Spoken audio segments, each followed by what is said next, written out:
yeah, we just try to hold victory this. It looks pretty good to me. I have a lot more numbers than you, sir, and I just had to find my Mundo to do it. What is up, you guys? Welcome back to another YouTube video. Today we're going to be covering a really fun deck that I like recently, and it is going to be Mundo Teemo. This deck has been showing up in tournaments a lot more, actually, and while Kai'Sa is typically a bad matchup for Teemo, this kind of gives you a good play plan into Kai'Sa, so it loses a lot less than just your typical high Teemo deck. I have had someone run this into me in tournament and get really close. Mundo is really hard for Kai'Sas to deal with, so this is a good tech if she's who you're worried about in your matchups. So let's jump into it. This deck does feature Teemo, the purple one, as you were chosen, and you're only going to run one of. You're not too worried about that early game like board lockdown as you would with High Turner, Teemo, Triple Teemo, and Ember Monk. Yeah, no Ember Monks in this list. We were running 3 Traveling Merchants. Traveling Merchant is just goated. It's one of your best cards. You use this, you move around a bunch, you get your trash huge for your Mundo. It's a win-win. It's a good world to live in. Ravenbloom, obviously, one of the best 2-drops. Got to run it. It's going to be 3 of. 2 Tide Turners. Good hidden card for you to be able to do some cool tricks later in the game. Yeah, it's also a 2-drop if you just happen to not hit, but you always hit because you're Teemo. And then, of course, Thousand-Tailed Watcher is going to be one of our ending combos. It's just one of the best blue cards. You can't get rid of it. Mundo is what the deck's built around, though. Mundo is big guy. You're going to have a 20-man trash, 20-card trash, 26 might Mundo. It's going to be crazy. This is what you're planning to do. The whole deck wants to cycle through its cards and still have a little bit of tempo to work around with while having a really good in-game finisher. Coming down to our spells, stack deck, again, help you cycle, help you get through your cards. So for what you need, Stupefy, Cycle, Gust. This is how you fight your aggro matchups like Annie. Even a lot of Kai'Sa's minions, you can just Gust back and kind of save yourself a little bit more time in the game. Flash to keep your minions safe, just a good card. Ride the Wind, because this is going to be a closing finisher. You can Ride the Wind Mundo.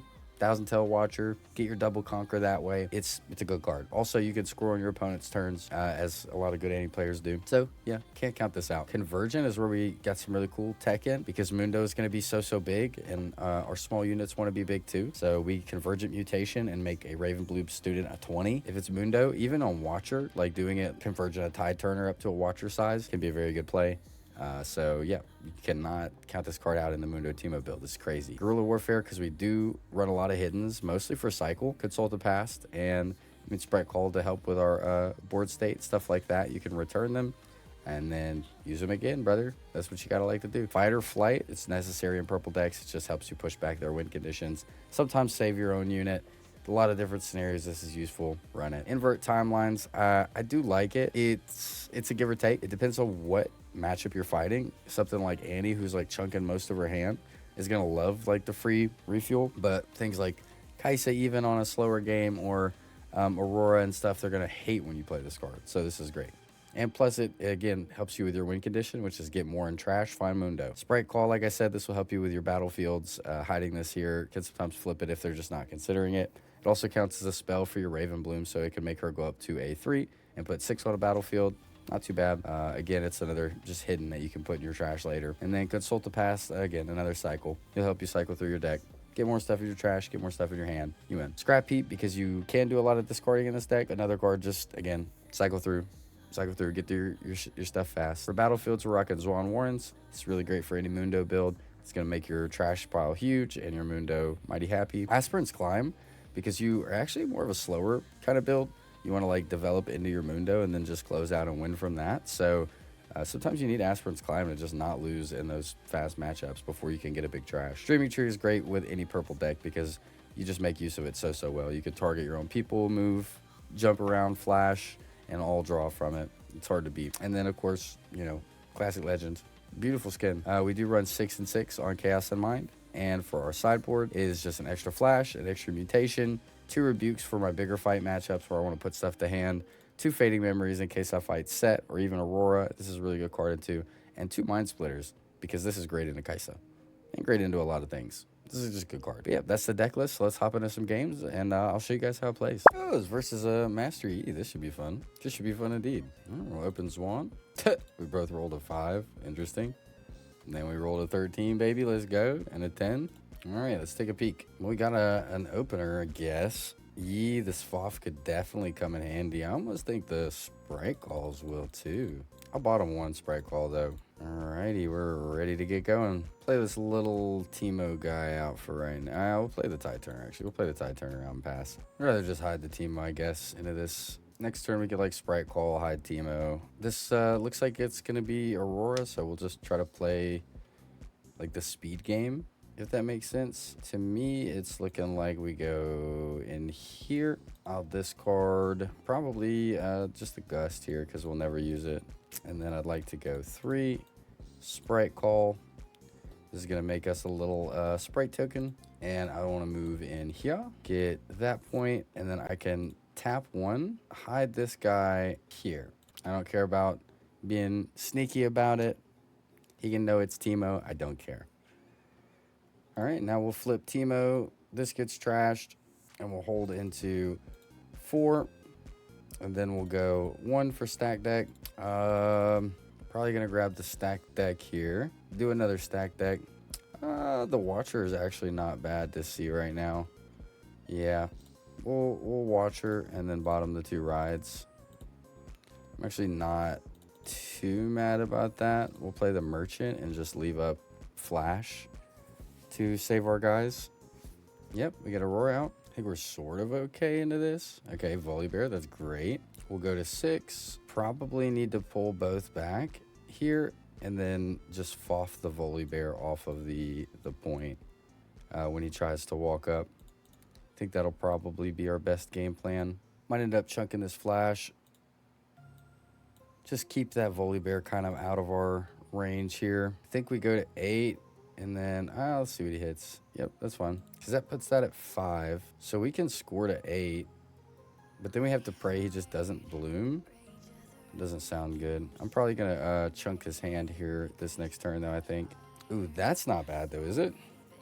5, 3, 8. That's not horrible. We'll play this Merchant out.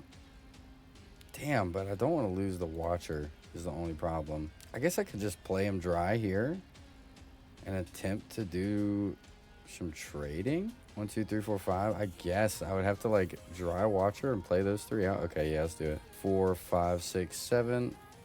We'll play Watcher dry by himself. And then we will invert the timelines. All right, not bad. We would just love to see our Mundo now. Would be fantastic. I think we'll just, we'll go 2, 3, 4, 5 in here. And when that goes, we're gonna probably get rid of the Consult here for a draw. And then I definitely want to get my 7th point. So we'll go here and then discard, I guess the Bloom to draw. All right, and then I'll give you my 6th or 7th point, and then I shoot it back his way. Just need to find Mundo. My pile's getting big. Mountain Drake, it's gonna be hard to get over.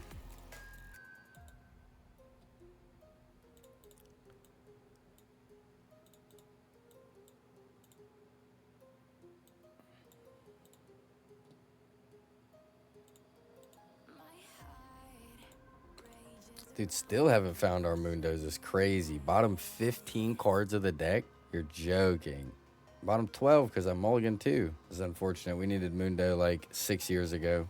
We can Mundo Convergent and Ride the Wind, but like if we just see a Mundo, we're in a really good spot. Can a Mundo come off the top here, please?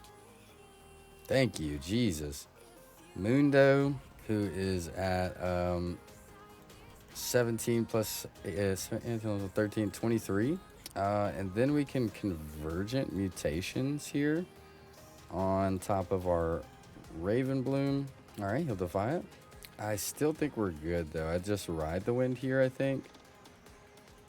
And then we can discard and draw the Stupefy, and then that also gives Mundo another point. And then honestly, we just go for a hold victory here. We put everyone in. We bottom 1 to hide. Yeah, we just try to hold victory this. It looks pretty good to me. I have a lot more numbers than you, sir. And I just had to find my Mundo to do it. I can't, I mean, unless he's got like 2 primal strengths, but still, I think I beat that, right? 33, 34, 35, 36, 37, 37, and I FOF 1. I don't see him getting through that. This is Mundo Teemo, though. Confront's fine, brother. We are oh so good with Confront. If we didn't see our Mundo in literally the bottom like 12 cards of our deck, then we might have been a little bit more dominant here, but we just could not play him. We couldn't find him. I wanted to, bad. It's a good thing we actually got him to defy the Convergent. Yep, GG's from him. That's why it's hard to get best of sets. People just dip out. But anyways, that kind of gives you an idea. That's how you play the Mundo Teemo. It's pretty good into Kaisa as well. You can do a lot of things where if you get Mundo out soon enough, but not too soon where he's small, like you just cannot lose the point. Like you literally just leave him there forever. Anyways, I think it's a really good deck. So if you enjoyed it, make sure you go test it out for yourself. Try it out. This was our fun little cook for today. And yeah, make sure you guys check out more content coming soon. We are hitting Houston regionals, and we're going to be going crazy in that and vlogging. So if you haven't already, hit that subscribe button, hit that like button. I'm going to catch you guys on the next one. Peace.